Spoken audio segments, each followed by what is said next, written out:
TV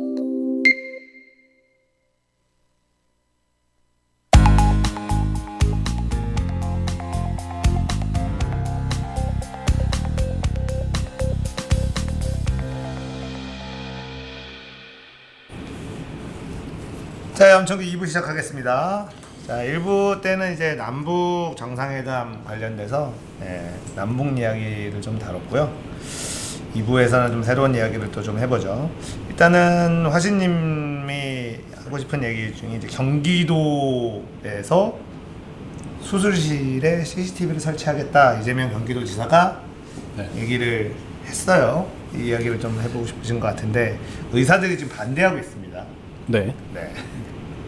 저는 의사는 아니지만 네. 이게 과연 우리한테 오는 어떤 의료 서비스 신뢰도를 향상시키는 데 도움이 될 수 있을까라는 생각이 듭니다. 물론 이제 이거 원인을 보면은 사람들이 이제 좀 수술실에 CCTV를 설치를 하는 게 좋지 않을까라고 생각하는 게 이해는 돼요. 그러니까 뭐 가장 큰 문제가 됐던 거는 집도의가 그냥 수술실 열어놓고 자기는 퇴근하러 가고 장비는 그 의료기기 영업사원이 이렇게 막 다루고 이러다가 이제 마취에서부터 문제가 생기면서 환자가 사망을 했었고, 뭐 또 종종 이제 수술실에서 뭐 의사라든가 그분들이 어떤 환자를 대상으로 해서는 안 될 짓들 같은 걸 하다 보니까 의사들에 대한 신뢰도가 떨어지는 거에 대해서는 좀 의사분들이 좀 책임을 느끼셔야 된다고 생각을 해요. 이게 뭐라 그래야 될까? 일부가 그런 건데 왜 열심히 일하는 나한테까지 이렇게 옥죄어 오는 거야? 라고 얘기를 하실 수도 있는데, 근데 어쨌든 그 일부라고도 하더라도 사람들이 그런 부분에서 공포심을 느끼는 거에 대해서는 동종업계 분들이 좀 이해를 하시고 오히려 신뢰도를 얻기 위해서 노력하시는 방향으로 해야지 좀 좋을 것 같고요. 근데 제가 이제 수술실에 CCTV를 설치를 하고 하는 거에 대해서는 왜 좀 의문이냐라고 한다면 그런 경우가 있어요. 어떤 똑같은 증상이라고 하더라도 의사의 숙련도라든가 자기가 배워왔던 방향에 따라서 이렇게 수술을 하는 게 좋을 수도 있고 저렇게 수술하는 게 좋을 수 있어요. 그러니까 결과는 환자의 치료가 목적이기 때문에 의사의 판단에 따라서 이게 좋을 수도 있고 저게 좋을 수도 있어요. 그런데 그게 외부에서 봤을 때는 여기서 이렇게 해서는 안 된다고 판단을 할 수가 있어요. 즉 이게 결과물이 남게 되면은 왜 그 일이 끝나고 난 다음에 판단이라는 게 들어가요. 이게 이 시점에서 적절했냐 안 했냐. 근데 우리 가장 기본적인 것부터 얘기를 할게요. 수술실에 들어간 환자는 수술이 잘 끝나서 건강하게 나오면 돼요. 부작용 없이. 그런데 이 수술을 집도하는 의사 입장에서는 내가 여기서 이렇게 했을 때 다른 사람들, 너 거기서 실수했지, 너 이렇게 판단하면 안 됐어 라고 얘기를 하는 상황이 오는 걸 안 만들고 싶어 할 거예요. 자기가 실력이 엄청 뛰어난 드라마에 나오는 그런 명의가 아닌 다음에야. 근데 CCTV가 나를 감시를 하고 있다라고 하면은 내가 환자를 치료하는 게 목적이 아니라 이 환자가 수술실에서 안전하게 나가는 게 목적이 될 거예요. 자기를 방어하기 위해서. 그러면은 그게 우리가 받을 의료 서비스의 품질이 올라가는데 도움이 될 것이냐 라는 데서는 좀 의구심이 들거든요. 그러니까 어떤 전문가의 영역에서 지켜줘야 될 부분이 있는데 우리는 이제 이것까지도 파헤치고 너네가 떳떳하다면 다 공개해도 되는 거 아니야? 너네가 거리낄 게 뭐가 있어? 라고 얘기는 할 수 있지만 수술을 하는 사람 입장에서는 고급 기술이 들어가는 거고 고급 판단이 들어가야만 하는 거기 때문에 그런 부분에서 좀 무슨 얘기하는지 뭐 알 것 같아요. 충분히 생각할 수 있는 영역인 것 같습니다. 그러니까 이게 의사마다 본인만의 생각이 조금씩 다를 수가 있고 본인의 선택이 이 환자한테 어쨌든 악의가 있는 것이 아니라 최선을 다해서 본인의 판단대로 수술을 하는데 거기에서 만약에 결과가 좋지 않게 나왔을 경우에 의사의 잘못이 아니지만 의사의 잘못으로 갈 확률이 있다. 그렇죠. 네.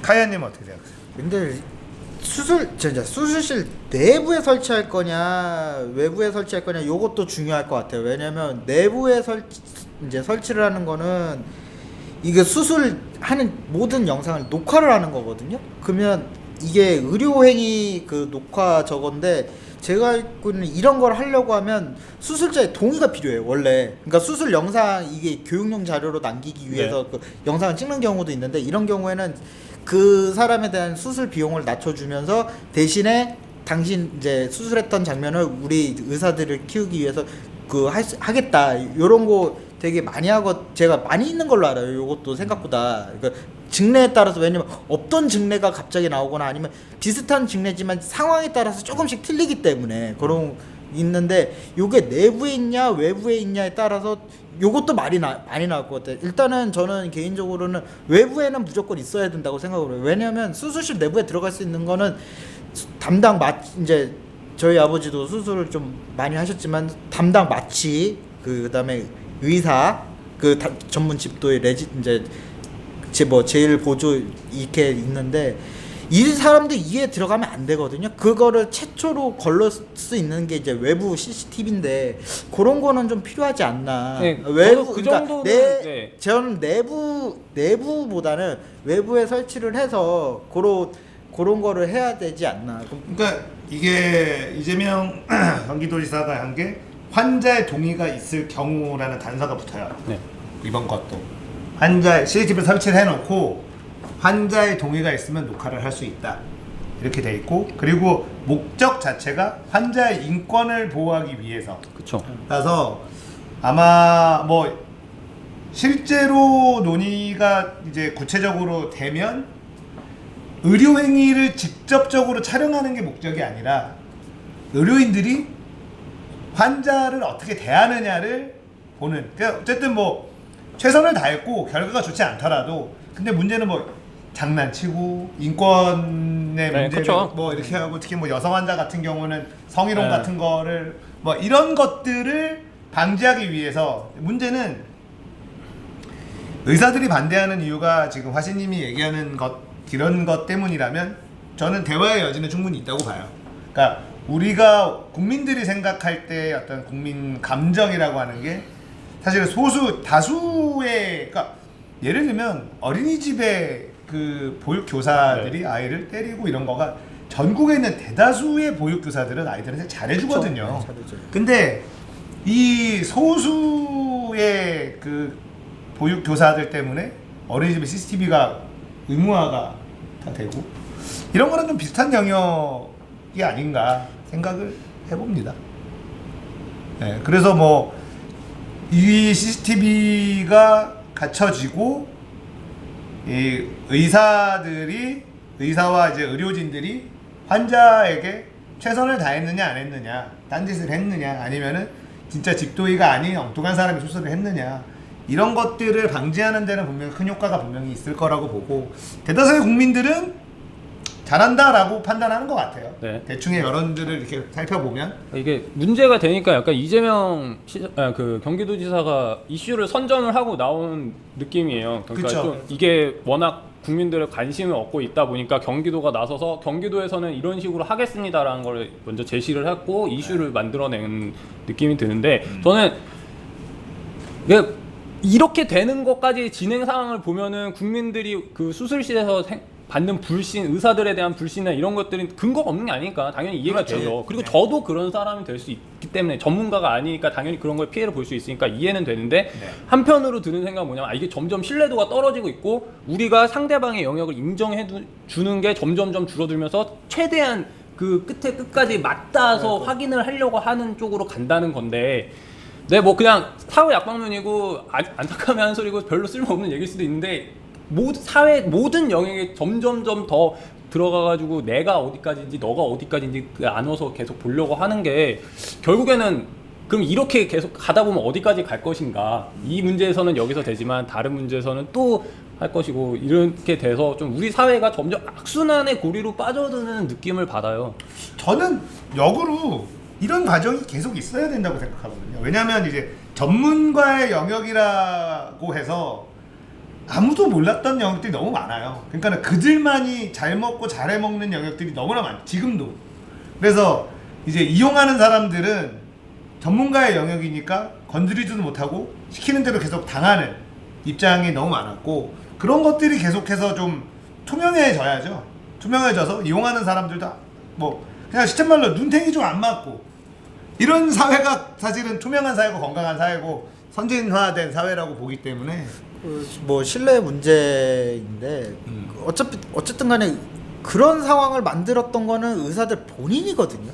그러니까 그렇죠. 네. 그게 의사들 문제죠. 본인이기 때문에 뭐 흔한 말로 우리가 미꾸라지 한 마리가 물 흐린다고 흙탕물 만든다고 그렇게 만든 거는 의사분들 그 본인이 그 몇몇 의사 때문에 진짜 선량한 다수의 의사들이 피해를 보는 건데 근데 이게 과연 피해인지, 그러니까 국민들 지금의 이 이제 그것도 일단은 경기도에서 운영하는 그 공공병원에서 일단은 시작을 해보겠다라는 거잖아요. 그래서 여기서부터 출발하고 점차 확대해 나가겠다. 뭐 이런 건데 이게 의사들이 반대할 만한 명분이 있는지에 대해서는 저는 잘 모르겠어요. 저도 근데 지금 현재는 없다고 봐요. 그러니까 그런 거랑 비슷한 거예요. 그 사람 이제 외상을 입어서 이 사람이 생명이 위독한 상황에서 구급차를 타고 병원에 가려고 하는데 병원에다가 전화를 해요. 그래서 지금 이런 교통사고를 당한 환자가 지금 들어가고 있다. 그렇게 얘기를 하면은 병원에서는 대충 들어보고 이 사람의 상태가 위험하다 싶으면 안 받으려고 하거든요. 이 사람이 병원에 와서 죽으면은 자기네가 떠하는 그런 결과물이 되니까. 네, 그런 저는 것들이 이제 있죠. 그러니까 똑같은 상황이 수술실 안에서도 그렇게 벌어지지 않을까라는 우려가 있는 거죠. 왜냐면 아까도 말씀드렸지만 조금 리스크가 있는 거를 하려고 하는 과정에서 잘못되면은 의사가 책임을 져야 되는 건데 그 전에는 말씀하신 대로 의료사고 입증이 잘 안 될 수 있으니까 자기 생각에서 될 수 있겠다. 뭐 내가 했던 그렇게 될 수가 있는데 기록에 남으면 사실 기록은 나만 보고 환자만 보는 게 아니잖아요. 더 되게 네. 수비적인 네. 방어적으로 환자를 받을 확률이 네네. 생길 수도 있다. 그러니까 지금의 CCTV는 그 자리에 뭐 누가 배석하고 이런 거에 대해서 이야기를 하지만 좀 더 지나가다 보면은 점점 더 세밀한 부분에 대해서도 우리가 볼 수 있게 해달라는 요구가 생길 거고 그렇게 해야 되는 거 아니냐 이런 거 때문에 저는 일단은 그 논의는 충분히 할 수 있는 영역이라고 봐요. 그래서 의사들이 부담스러워하는 영역은 지금 화진님이 얘기하는 영역은 충분히 국민들도 이해할 수 있는 영역일 수 있거든요. 그러면은 국민들은 그러면 니들이 수술실에서 장난치지 말고 않고 원래 집도의가 제대로 수술하는지만 그것만이라도 찍을 수 있게 각도를 그렇게 잡으면 될 거 아니냐. 뭐 그런 식으로라도 뭔가 좀 대화를 해서 할 수 있는 영역이죠. 그러면서 사실 병원에 대한 수술에 대한 또 의사들에 대한 신뢰가 국민들의 환자들의 신뢰가 높아진다면 의사들 입장에서 사실은 굳이 무조건 반대만 할 사안은 아닌 것 같고 근데 지금 이제 의사들이 반대하는 것들이 어떻게 느껴지냐면 자기 밥그릇을 자꾸 건드리는 거에 대해서 약간 짜증내는 느낌? 국민들이 받고 있는 정서는 약간 그 정도의 스탠스인 것 같아요. 그래서 여러 가지가 있겠죠. 이제 의사들이 고수익 직종이긴 하죠. 근데 저는 의사들이 지금보다도 돈을 더 많이 벌어야 된다고 생각하는 사람 중에 한 명이고 의사들이 우리 어렸을 때 의대를 가는 친구들을 보면 정말 공부만 합니다. 공부만 해서 의대를 가고 의대에서도 공부만 해요. 그리고 병원을 가요. 거기서 인간의 삶과는 거리가 먼 삶을 졸라 살다가 돈을 벌기 시작해요. 그래서 얘네들은 좀 더 돈을 많이 벌어도 된다. 이런 생각을 하는 사람 중에 한 명인데 어쨌든 이 영역은 좀 더 의사들하고 대화를 할 만한 영역인 것 같긴 하다. 의사의 어떤 고유의 영역을 완전히 침범한다고 보기에는 좀 어려운 영역이라서 왜냐면 환자들도 알 거는 알아야 되는 거 아니냐라는 거니까 그런 부분들을 봤을 때는 충분히 논의가 될 만하고 그리고 이거 자체의 문제보단 이런 화두를 꺼대는 이재명 경기도지사의 감각이라고 해야 되나요? 잘 꺼내요. 네. 이런 거 꺼내는 거 보면 상상을 초월해. 가끔 이게 그러니까는 상상 초월 때보다는 국민들이 궁금해하는 것들을 하나씩 꺼내는 거거든요. 근데 먼저 꺼내죠 남들보다. 첫 번째로 한 게 이제 광급공사 건설 분양 원가 공개하겠다 치고 나갔고 그 다음에 이번에 수술실 CCTV 그 다음 맨 처음에 사실은 공무원들 명찰 달아라 했는데 공무원들이 반발해요. 명찰을 왜 다냐. 그래서 그 공무원들이 명찰 내는 게 뭐가 어렵냐. 자기 돈 나가는 것도 아닌데. 영차를 왜 안 달려고 하지? 뭐 캥겨? 이렇게 되는 거예요. 그러니까 이런 것들을 보면 이재명 경기도지사가 뭐 엄청나게 많은 구설수들을 안고 이제 당선이 됐잖아요. 지금도 사실은 그게 아직 의혹으로 남아있는 상황이고, 뭐 의혹으로 남아있을 수밖에 없는 게 아니라고 하는 사람이 아닌 걸 밝힐 수는 없으니 의혹을 제시한 사람이 이게 사실이다라는 걸 밝혀내야 되는데 아직까지 사실로 밝혀진 게 한 개도 없으니까, 그런 상황에서 이런 어떤 그 전체적으로 국민들의, 경기도민뿐 아니라 국민들이 관심을 가질 만한 화두를 툭툭 잘 던진다는 느낌? 적절한 타이밍에. 예. 근데 그래서 저는 이재명 경기도지사가 문재인 대통령하고 다른 점이 그런 것 같은데, 문재인 대통령은 약간 우직한 느낌으로 자기 원리 원칙으로 간다고 하면은 이재명 경기도지사는 정치적 감각으로 오는 느낌이거든요. 근데 말씀하신 것처럼 의혹도 있고 뭐 영화도 있잖아요. 아수라가 원래 약간 그쪽에랑 돼서 모티브를 따온 거라든가 이런 얘기도 있고. 근데 그런 거를 봤을 때는 어디까지 올라가서 언제 그게 정말 밝혀질까? 그러니까 이재명 경기도지사는 지금 제기되고 있는 의혹 중에 하나만 사실이어도 그냥 아웃이에요. 거의 그렇죠. 네. 거의 뭐 다 커요, 건들이. 워낙 네. 세서. 그러니까 일단은 사람들이 지금도 이재명을 싫어하는 사람들이 대부분 사실로 믿고 있는 게 해경군 김씨는 네. 이재명의 네. 마누라다. 네. 이거는 거의 이재명을 싫어하는 사람들은 이거를 거의 사실로 그냥 네. 누가 뭐라고 네. 하면 사실이다 이건 이렇게 생각하는 사람들이 아직도 굉장히 많습니다. 그리고 이제 조폭 연루설 같은 경우에 전 국민이 충격에 빠졌죠.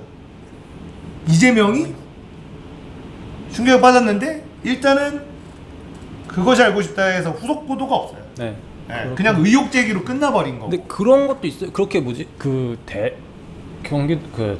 대통령 대선 후보 나올 때 민주당에서 경선을 하잖아요. 내부 경선을 하면 그때 문재인 대통령, 박원순 시장, 안희정 충남도지사 그리고 이재명 당시 성남시장하고 최성 고양시장까지 이렇게 나왔었는데, 나머지 4명, 그러니까 이재명 후보를 제외한 나머지 4명은 파란색에서 조금씩 베리에이션을 줬거든요.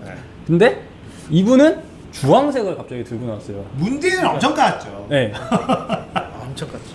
그래서 그 주황색이라는 거는 민주당의 흐름에서는 나온 적이 없었던 컬러인데 이게 왜 등장을 한 거냐라고 했을 때 의혹입니다. 이거 썰이에요. 제가 밀고 있는 주장은 아니고 썰인데, 이게 그 예전 통진당 시절인가요? 그쪽에서 그 경기 동부라고 하는 어떤 일단의 세력이 있는데 이들의 책상이다라고 하면서 이 커넥션을 얘기를 하면서 이재명을 비판하는 있었어요. 싫어하는 사람들이 네. 네, 있죠. 그래서 일단은 이재명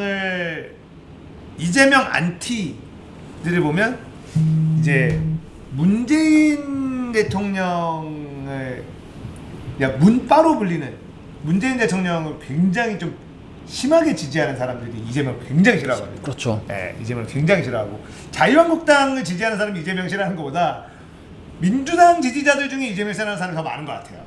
네.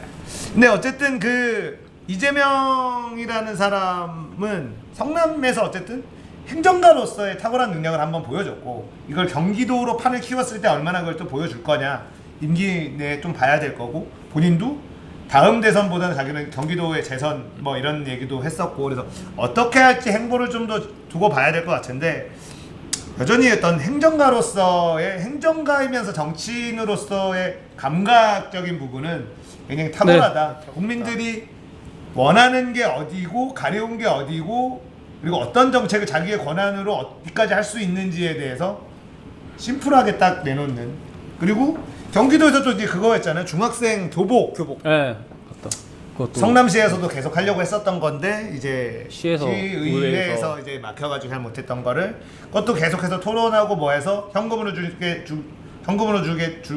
받을래, 현물로 받을래 해서 학부모들하고 해서 다 현물로 받는 걸로.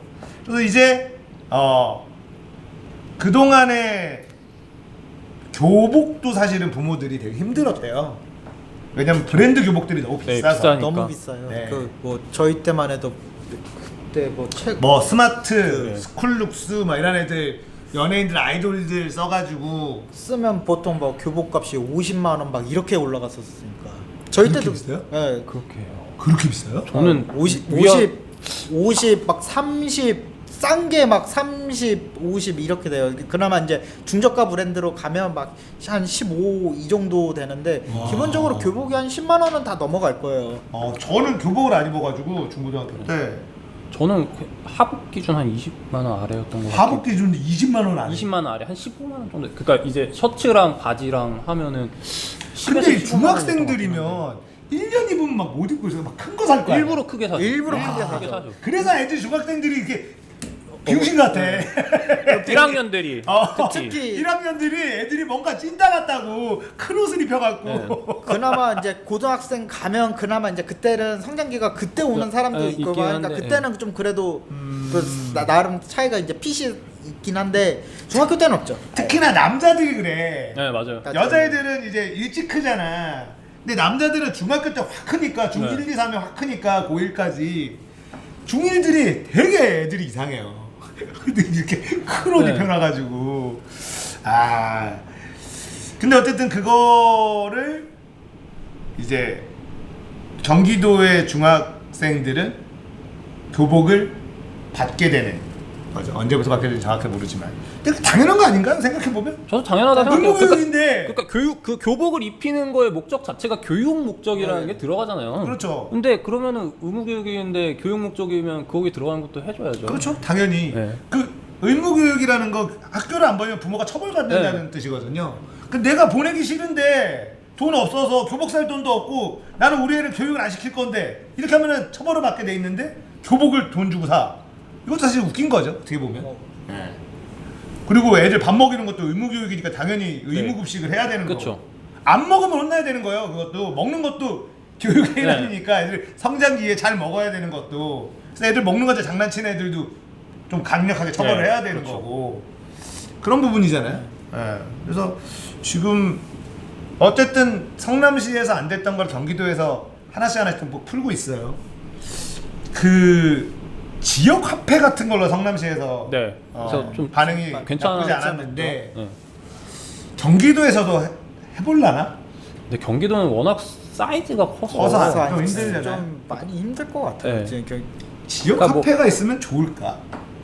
그 안에 경기가 산다는 의미는 있다고 하더라고요. 그래서 왜 그런 거를 보면은 다른 이제 전통 시장이나 이런 데서도 이제 입장을 할 때 그 코인처럼 해서 바꿔가지고 그 안에서 이렇게 쓰게끔 하거든요. 그러면 그거 할 때는 그 거기는 이제 약간 관광으로 간다고 치면은 그 나름 재미도 있고요. 그리고 그렇게 되면은 뭐 지역 화폐라는 걸 쓴다고 했을 때는 이제 성남시 기준으로 성남에서 지역 화폐를 들고서 매장을 가면은 그거를 가지고 이제 시에 가서 바꿔주니까 그 뭐라 그래야 되지? 대금 운용하는 입장에서는 약간 현금화 시키기 쉽다라고 얘기를 하더라고요. 그런 걸 봤을 때는 장점이 없는 거는 아닌데, 상품권 같이. 네, 약간 상품권 같은 개념으로 하긴 하는데, 근데 또 어떤 화폐 개념으로 봤을 때는 굳이 또 그래야 되나라는 생각도 들기는 성남으로만 해요. 놓고 보면 지역의 상권을 살리는 데는 유용할 네, 것 같아요. 네. 어쨌든 여기서밖에 못 쓰는 거를 거니까. 그거를 그냥 우리가 상품권 사도 되니까 현금 주고 산 게 아니라 세금에서 이렇게 남아서 무슨 수당 무슨 사도 지역 화폐로 준 거잖아요. 네. 꽁돈이 그 생긴 안에서만 건데 여기서만 쓸 거니까. 수밖에 없어. 그러면 그 돈이 그러니까 세금으로 어쨌든 책정된 예산을 이 지역에서만 돌게 하겠다라는 거는 굉장한 아이디어. 경기도까지 확장시키는 건 좀 무리일 것 같네요. 생각해 보면. 생각해 보니까. 그리고 저기 이제 말하자면 그 소국이라고 해야 되나? 네, 그러니까 뭐 약간, 조그맣게 네. 해서 하는 거는 먹힐 수 있는 정책인 것 같은데, 근데 지역 그게 조금 더 커지면 그거는 저도 좀 많이 힘들 것 같아요. 이게 뭐 서울만 해도 사실 필요가 없죠.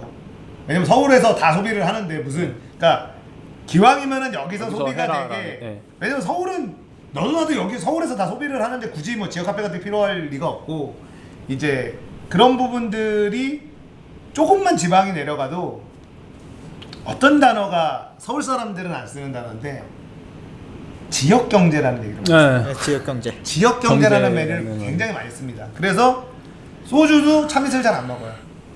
청- 그 지역에서 나는 그거 소주를 먹죠. 먹고 네, 맞아요. 그런 것들이 있어요. 그 조금만 내려가도 그런 단어가 우리끼리 돈을 써야 된다.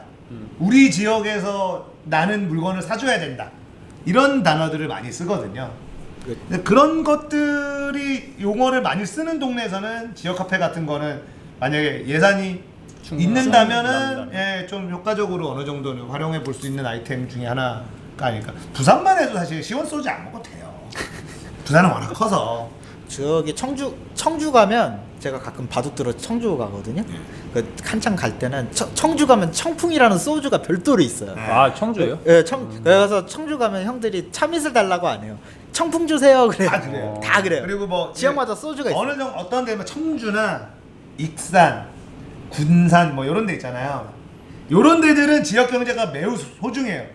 내 사람이 별로 없어서 여기서 보는 돈이라도 서로 간에 그런 대화 안에 지역 경제라는 말이 단어가 콕콕 들어가요. 그래서 그런 거를 신경을 쓰는구나. 여기는 이제 계속 사람들이 자꾸 유입이 안 되고 자꾸 빠져나가니까 그렇다고 하더라고요. 예. 그래서 뭐 어쨌든 이재명 경기도지사의 이런 경기도에서 수술실에 CCTV를 놓자라는 어떤 아젠다를 던지는 것과 그러면서 이제 분위기는 이재명을 싫어하는 사람은 여전히 싫어하지만 이재명이 그래도 일은 잘하는 거 아니냐라는 분위기로 조금씩 바뀌는 것들이 좀 보여요. 예, 댓글이나 이런 거를 쭉 이렇게 보면 흐름이. 그래서 이재명이 어디까지 갈지 그리고 얼마나 경기도정을 잘 해낼지 이런 것도 지켜보는 저는 뭐 서울 사니까 그렇긴 한데 서울과 경기도는 사실 거의 이제 한 몸 같은 네, 약간 거의 붙어 느낌이 있어서 경기도에서 잘 되면은 서울도 할 수 있는 거거든요. 돈은 서울이 더 많으니까. 근데 뭐 그냥 추측이고 상상 이프 놀이긴 한데 네. 이재명 경기도지사가 경기도에서 성공한 다음에 서울을 한 번 더 들어가서 대권을 노릴까요? 그럴 필요가 있을까 싶은데요. 네, 그럴 거는 아닐 것 같아요. 왜 그러냐면 손학규 지금 네. 저기 바른미래당 대표가 뭐였냐면 경기도지사를 2번 했어요. 네. 그걸 가지고 지금 대권 도전을 많이 했거든요. 네. 똑같아요. 이재명 지사도 아마 한다고 하면 2번 정도 하고 대권 도전을 할 거예요. 그러면은 한다면. 민주당에서는 박원순 시장을 밀어주는 거예요? 어차피 경선이니까 민주당에서 뭘 밀어주고 뭐하고 할지는 모르겠는데. 그러니까 약간 어떤 내부적인 교통 정리를 한다고 치면은 지금은 다- 박원순이 네. 제일. 근데 너무. 그러니까 박원순 시장 같은 경우는 또 뭐 그냥 일반적인 행정과는 뭐 크게 뭐 사람들이 불만이 없는 것 같은데 가끔 가다가 하는 이 쇼잉이 너무 좀 그러니까 그래서 박원순이 강점이 살림살이를 네. 잘한다예요. 디테일한 걸 잘 네. 챙기고 그래서 시장이 서울시장이 됐고 서울시가 워낙에 큰 도시다 보니까 그동안에 이제 서울시장들이 이명박 때부터 청계천 하고 뭐 그 버스 중앙 공영 이거 해서 한 거 오세훈의 세빛둥둥섬 뭐 이렇게 해서 큰 것들을 해서 뭔가 대통령병에 걸린 사람들이 큰 것들을 하다가 다 이명박이 잘 돼서 그 이후에 이제 다 안 됐는데 박원순은 사실은 그렇게 이제 비대한 서울을 이제 좀 더 들여다보고 살림살이를 좀 해라. 잘 나가는 데는 이미 잘 나가니 안 된 데를 좀 챙기면서 균형 있게 이거를 잘해서 지지를 받다가 어느 순간 이상한 짓을 해요. 딱 뭐 저거는 개인적으로 저 아저씨 대통령병에 걸린 것 같아. 그럼 시청자들하고 대화를 해보면 다 비슷한 얘기. 대통령병 걸린 거 맞는 것 같아. 안 하던 짓을 하거든요. 지지율이 막 떨어져요. 그러니까 민주당 지지자 입장에서는 포스트 문재인을 생각을 할 수밖에 없는데 아까 말했던 그 포스트가 없다는 거에 좀 일맥상통하는 얘기인데 사실 그 대통령병 같은 경우에는 이명박 서울시장이 이제 대통령 되면서 했던 것들이 약간 어떻게 보면 정석 코스가 된 거잖아요. 네. 대통령이 되려면 이런 거 하나쯤은 해줘야 돼라는 것 때문에 이게 어떻게 맞아요. 보면은 전례로 남으니까 그 후임 시장들이 일단 시장은 됐으니까 뭔가 다음을 하나가 위해서 하네. 뭔가를 계속 해보고 싶은데 그게 그 전까지랑은 좀 안 맞는 그런 상황인데 그러니까 개인적으로는 박원순 시장이 다음 대선 민주당 대선 후보로 나올 확률이 지금 현재로서는 제일 높아 보이긴 하는데 박원순 시장이 대통령이 되는 것도 우리나라에서 봤을 때 문재인 대통령이 어쨌든 큰 틀에서 이런저런 합의들을 많이 해놓고 그다음에 적폐청산에서 큰 틀에 정리를 해놓고 그 다음에 어떻게 디테일이 강한 박원순이 들어와서 마무리를 짓는 것도 그림은 나와요. 그러니까 새로운 거를 막 해가는 게 아니라 이미 지금 한 번에 정리가 다 안 끝나 있는 거에 문재인 정권에서 큰 틀에 어느 정도 정리를 하면 문재인보다 박원순이 디테일은 좀 더 강하다는 장점이 있으니 이거를 하나씩 해결을 해놔서 마무리를 짓는 것도 그림은 나오기는 하거든요. 근데 박원순 시장이 저번처럼 대통령병만 안 걸리고 본인의 강점만 살려서 서울시정을 이렇게 잘 살려나가면 충분히 저는 가능성이 있다고 봐요. 그러니까 너무 대통령병에 걸리면 박원순 안 어울리거든요. 그러니까 이번에 박원순이 시장에 이번 또 당선되고 뭐 옥탑방 가서 에어컨 없는 방에서 뭐 하고 그렇게 해서 박원순이 잘하는 거예요. 그거를 쇼다 뭐다 하는데 그런 쇼는 필요한 쇼니까 누구처럼 누구였죠? 차명진이었네 옛날에 최저임금으로 뭐 왕처럼 살았단가 뭐 네. 하루 대학교 다닐 때 봤어요. 예, 그런 체험하고는 격이 다르잖아요. 네, 그렇죠. 예, 실제로 거기서 꽤나 오랫동안 그 올해 얼마나 더웠습니까? 그러면서 거기에 있는 골목에 있는 사람들하고 실제로 대화도 하고 막 민원도 가까이 있으니까 막 이런 거가 안 됩니다. 저런 건데 막 어쨌든 몸소 체험으로 듣고 들어주는 쇼는 필요한 쇼죠. 예, 그런 게 사실은 박원순이 잘하는 거거든요. 네. 정말 디테일하게 더 깊숙하게 삶과 직결된 것들을 하나씩 해결해주는 이런 거를 이제 시민단체 때부터 그런 일들을 주로 해왔었기 때문에 앞으로도 서울시정을 그런 스타일대로 해주고 큰 틀의 변화를 만들어내는 거는 박원순 시장하고 잘 안 맞는다는 거를 본인이 빨리 깨달았으면 좋겠어요. 그러면 경쟁력이 저는 충분히 있다고 봐요. 박원순 시장도. 그냥 지금처럼 그냥 대통령병 걸려가지고 약간 뭘 하려 그러면 솔직히 말해서 박원순 시장은 다 피봤어요. 솔직히 말해서 네. 피봤다고 봐야 돼요. 안 어울려요? 안 어울려요. 진짜로. 근데 그냥 쭉 이번이 끝이잖아요. 네, 3선 네, 행이 삼선 끝이잖아요. 끝 이제 더 이상은 안 되는 거예요. 네, 더 이상 안 되고 이제 물러나서 이제 볼 수 있는 건 대선. 이게 대선이죠. 이제 대선인데 박원순은 이제 대놓고 대선을 노려도 되죠. 되는데 대통령이 되려면 본인의 강점을 살려야지 본인의 약점을 보완하려고 하면 안 된다. 저는 이렇게 충고를 해드리고 싶어요.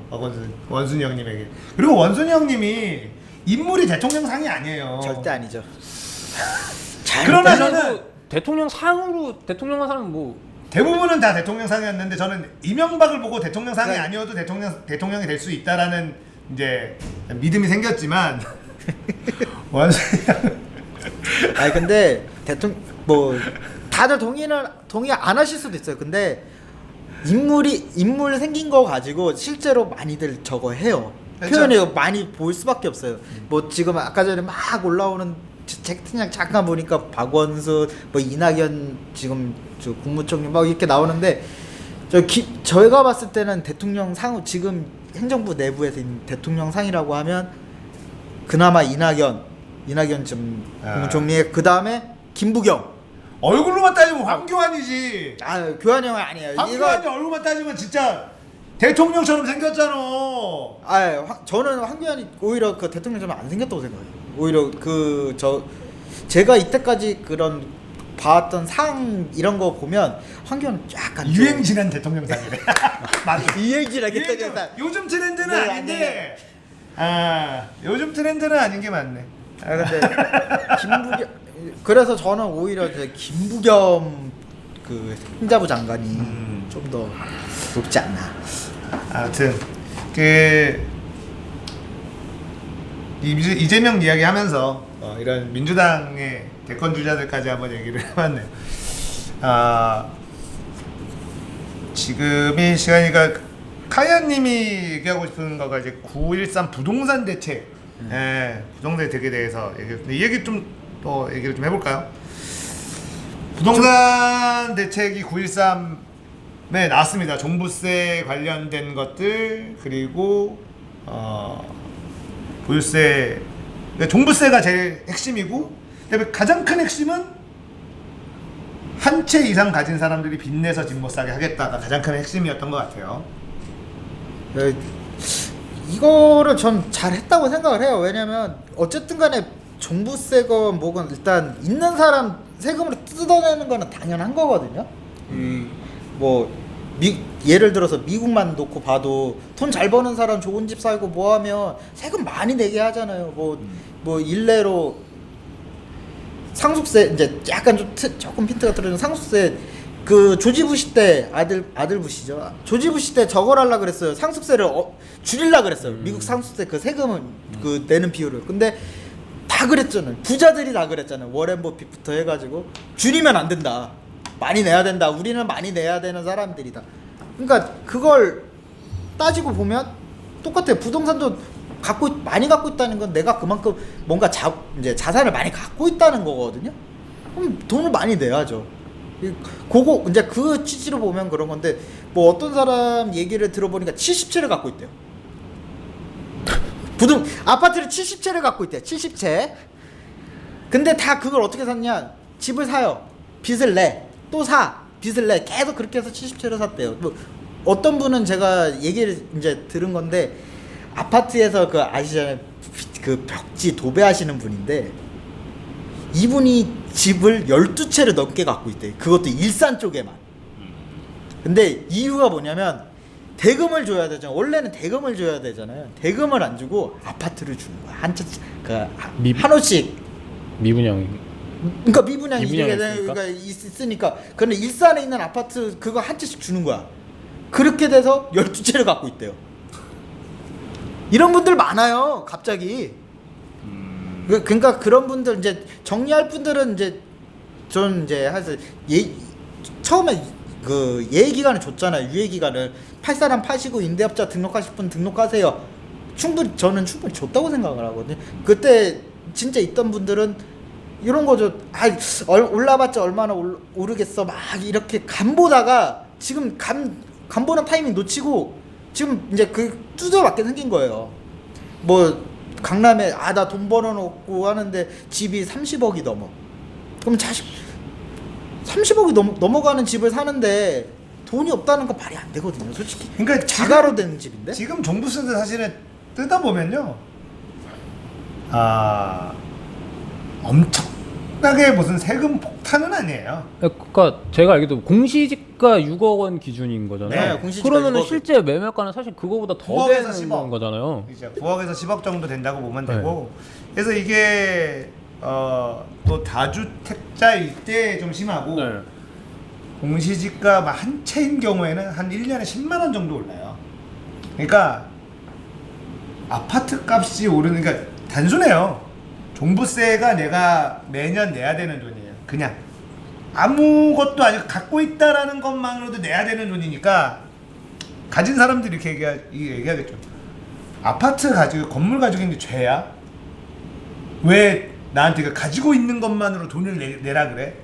라고 얘기하는 감정이 생길 수는 있어요. 근데 계산기를 부자들은 이 셈에 빨라서 자, 한 채를 갖고 있을 때 종부세가 이만큼이야. 근데 아파트 값이 오르잖아요. 자, 두 채를 갖고 있으면 좀 더 늘어나요. 세 채, 네 채 갖고 있으면 확 늘어나요. 확 늘어납니다. 자, 그러면 내가 내야 되는 세금과 건물의 가격이 오르는 것과 계산을 해보고 내가 여기서 나오는 수익금 계산해보고 손해면 팔면 되고 그쵸. 이익이면 지고 있으면 돼요. 그렇죠.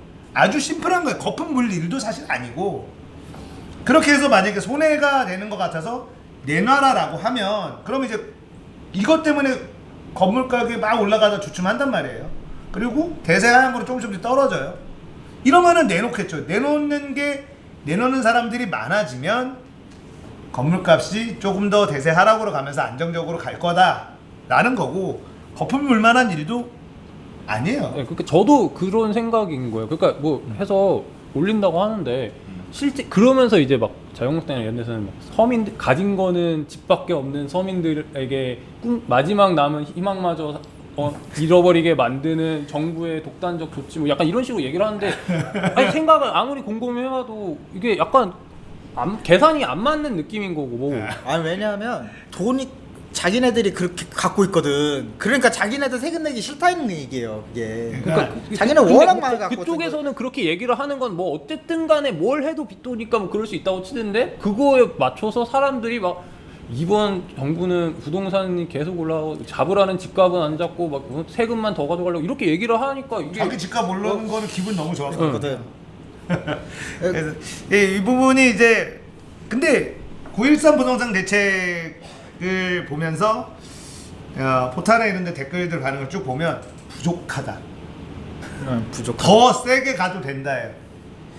약간 물론 그게 저는 댓글로만 봐서 이제 추정하는 거지만 아니, 저는 제가 댓글 보면 그런 게 뜨더라고 막 역시 문재양 뭐 이러면서 경제는 망했어 그랬다. 북한한테 퍼주고 여기 그러니까 이게 막 이런 식으로 가니까 그런 댓글이 딱 뜨잖아요. 그런 댓글은 몰려요.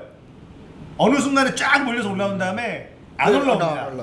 그러니까 약간의 세력들이 보여져. 저는 그냥 그 핸드폰으로 볼 때는 네이버에서 한번 보고 네이트에서 한번 보고 이렇게 네이버는 번갈아 댓글 때문에 못 봐요. 네이버는 아, 저는 점령돼 있어가지고 똑같은 거를 네이버에서 보고 네이트에서 보고 다음으로 봐요. 세 개를 다 보는데 같이 봐야 돼. 같이 보고 저는 조중동도 보고 한경호도 봐요. 다 보는데 딱 보면 느낌이 확실히 그 극과 극으로 갈리는 게 딱 보여요. 그게 댓글 반응이요?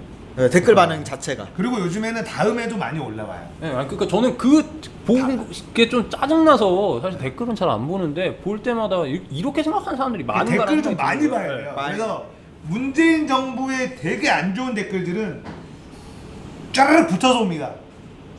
그리고 짜르륵 추천수가 같이 올라가는 거. 네, 붙어서 있어요. 이게 문재인을 욕하잖아요. 그러니까 이거는 좋아할 수도 있고 싫어할 수도 있는 영역의 어떤 기사가 있어도 안 좋은 댓글은 쫙 몰려 있어요. 그 다음에 좋아요 안 좋아요 이게 갈릴 때는 붙어 있을 때는 이거 누군가가 움직이고 있구나라는 게 느껴지는 게 좀 있어요. 한 댓글 한 600개 한 700개 이렇게 달려 있으면 초반에는 조금 그럴 수 있겠네 뭐 이런 좀 중도파 요렇게 있다가 조금 지나면 이제 막 이제 안 좋은 게 올라와요. 그러다 갑자기 좋은 게 확 올라와요. 그러고 나서 이제 좀 지나면 서로 섞여서 와요. 이제 그때부터 진짜인 거예요. 그때. 그러니까 보니까 어쨌든 그런 반응들을 보면 제가 느끼기에는 이것도 부족하다. 좀 더 세게 가야 된다. 이제 요즘의 시대의 화두가 사실은 적폐청산이잖아요. 최저임금 때문에 경제가 힘들다라고 하지만 내 임금은 올라야 돼요. 그죠? 그리고 집값이 잡혀야 된다라고 하지만 내 집값은 올라야 돼요. 그래서 지금의 우리가 지금 살고 있는 현재 2018년도는 사회적 이익과 개인적인 이익이 충돌하는 가장 첨예하게 충돌하는 시기인 것 같아요. 제가 제 삶의 제 인생의 통틀어. 그러니까 이게 어렵죠. 이게 집값이 내가 집을 가진 사람이 집값 오르는 게 좋아요.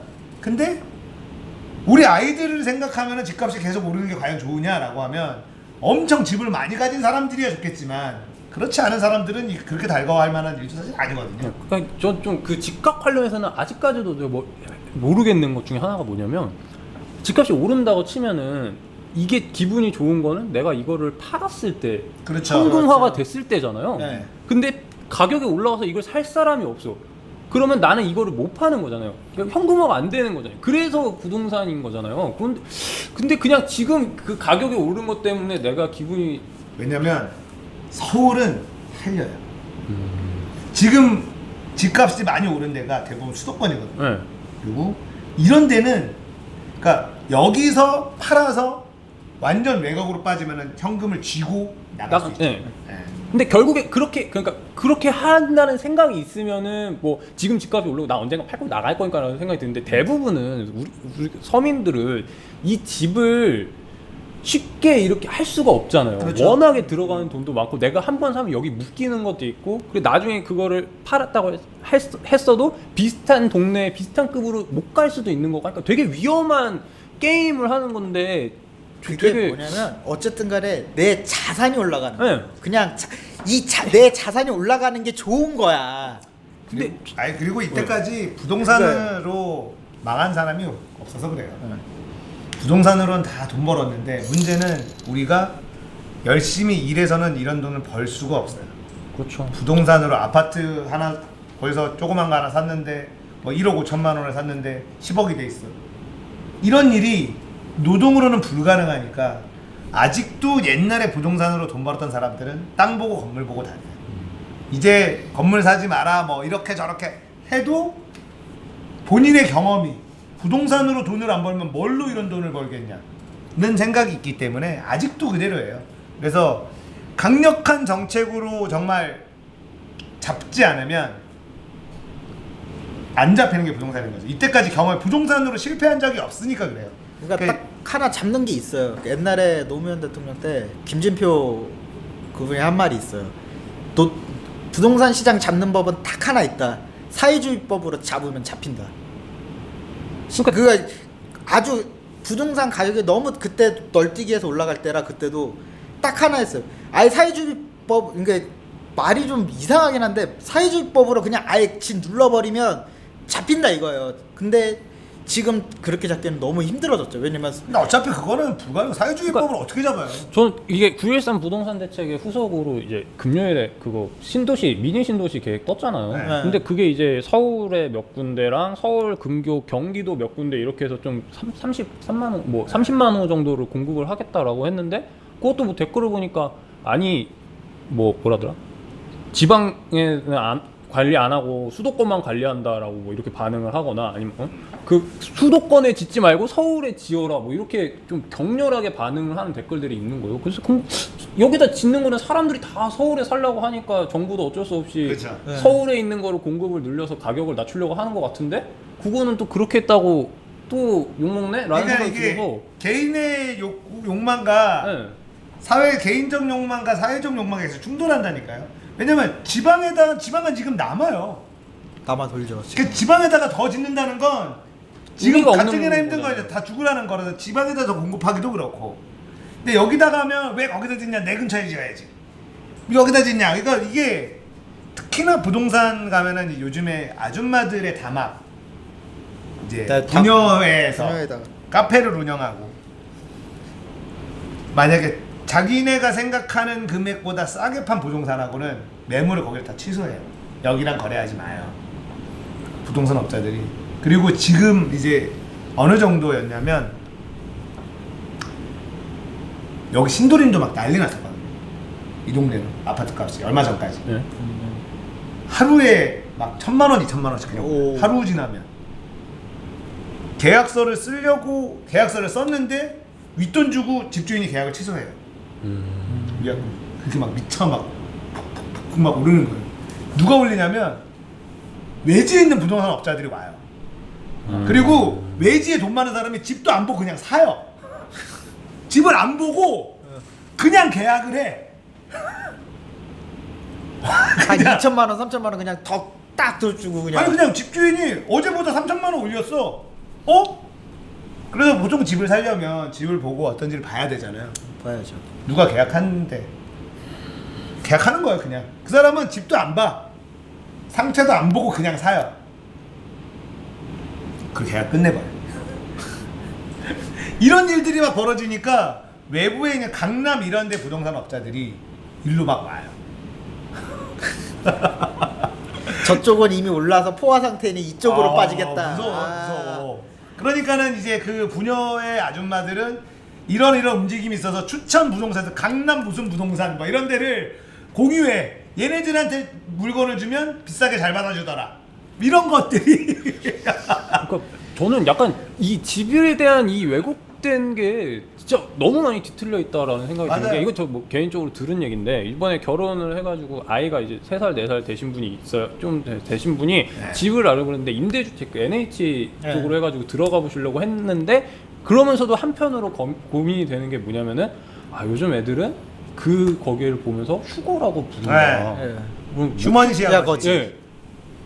그러니까 이게 사실 그런 식으로 단순히 공급을 하는 게 중요한 게 아니라 급이 되는 물량들을 공급을 또 해줘야 되는 건데 그럼 또 이게 너무 많이 복잡한 거예요. 그런 와중에 내 아파트 단지 근처에 임대주택 들어오면은 반대. 집값 떨어진다고 반대를 하고 있고. 그렇습니다.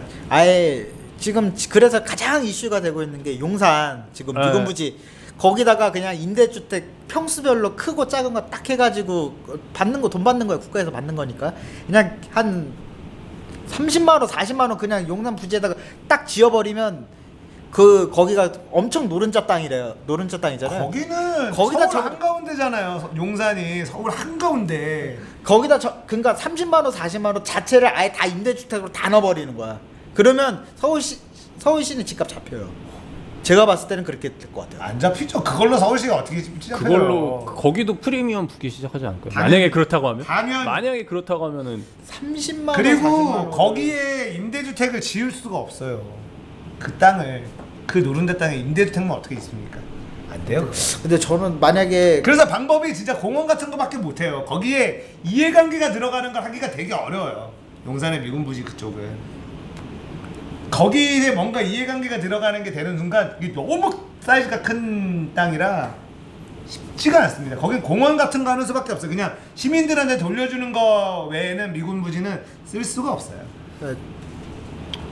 그 부동산은 결국은 잡힐 거예요. 의지가 있으면 잡을 수는 있어요.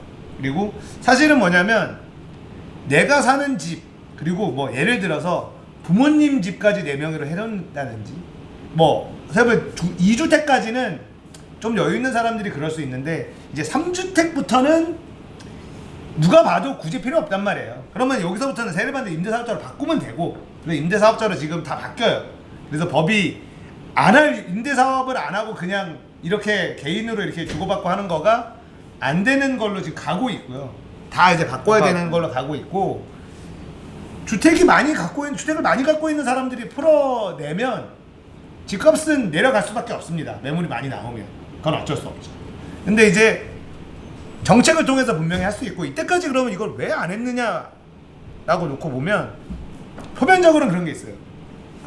부동산 정책을 잡으려면 대출 규제, 이자 높이고 보유세 높이고 그 다음에 뭐 양도소득세 뭐 이런 거 높이고 그래서 세금 높이는 쪽, 이자 높이는 쪽.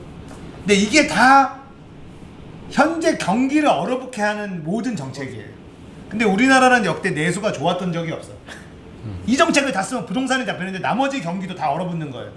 그러니까는 못 꺼낸다라는 게 표면적인 이유로 알고 있고요. 저는 근본적인 이유는 정책을 쓰는 새끼들이 집이 너무 많아. 이게 정답인 것 같아요. 정책을 만드는 사람들이 다 그래. 전부 다. 국회의원이 겸직 금지인데 임대사업자는 겸직을 할 수 있어요. 임대사업만 제외예요. 국회의원들이 임대사업을 못하게 국회의원 되면 편법을 하든 뭐라든 갖고 있는 건물들을 처분해야 돼. 이게 정답입니다. 그게 안 되니까 국회의원들이 자기가 임대사업으로 돈을 벌고 있는데 이거를 법안을 내기가 그렇지. 자기 유리한 법안을 낼 수 있는데 안 하면 여기도 안 되죠. 그래서 직계 가족은 안 되고 그러면 사돈의 8천으로 뭐 이렇게 하지 않겠어요. MB가 다스처럼 그렇게 하더라도 하고 그 다음에 그렇게 되면 이제 나중에 선거 붙을 때 의혹을 막 제기한단 말이야. 저기 이거 명의를 돌린 거면 자기 건물입니다. 원래 안 되는 건데 제대로 처분하지 않은 겁니다. 하고 시비 걸고 하면 나중에 진짜 국회의원 이게 한 20년 30년 지나면 국회의원 할 사람은 임대사업을 안 하는 거지 그냥. 이게 돼야 되는 거죠. 왠지 위장전입처럼 될 것 같기도 한데. 그러니까 그게 그냥 그때는 그냥 그럴 수 있는 것처럼 그렇죠. 있겠고. 이게 과도기가 분명히 있을 거예요. 네, 있을 건데 어쨌든 그게 이렇게 제도가 바뀌어서 20, 30년, 40년, 50년 지나면 이게 점점 옅어지다가 사라지게 되겠죠. 한 번에 없어지지는 않겠고.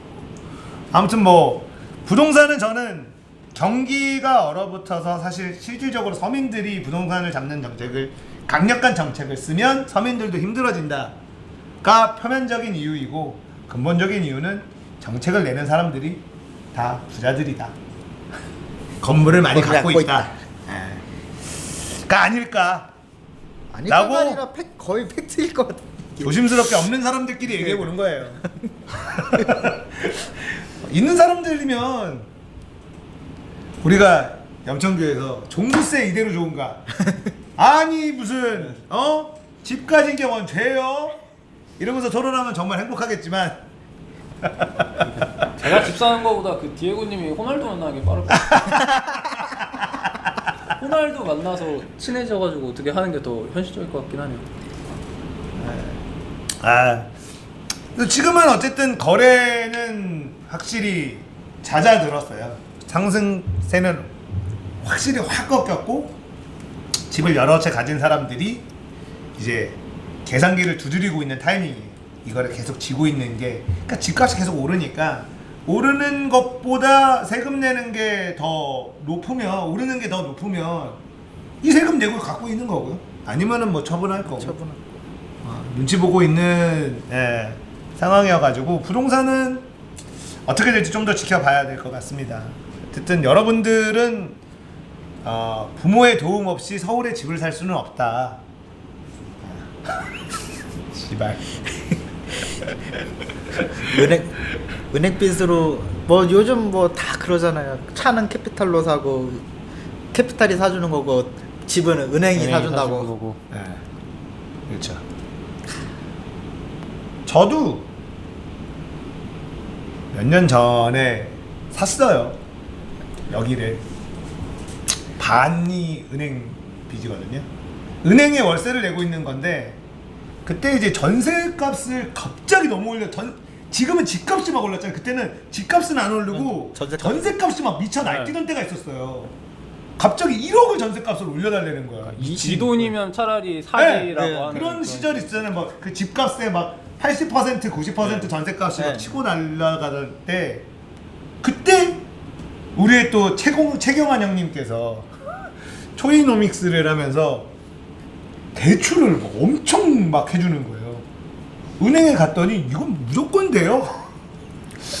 그래서 이걸 저희를 샀는데 그때 당시 그때 당시 거의 집값의 한 90% 가까이 나왔어. 예, 전세가 그랬었으니까 그러면은 이 전세금을 올려줄 바에 좀 더 대출을 받아서 집을 그냥 사자 이렇게 된 거죠.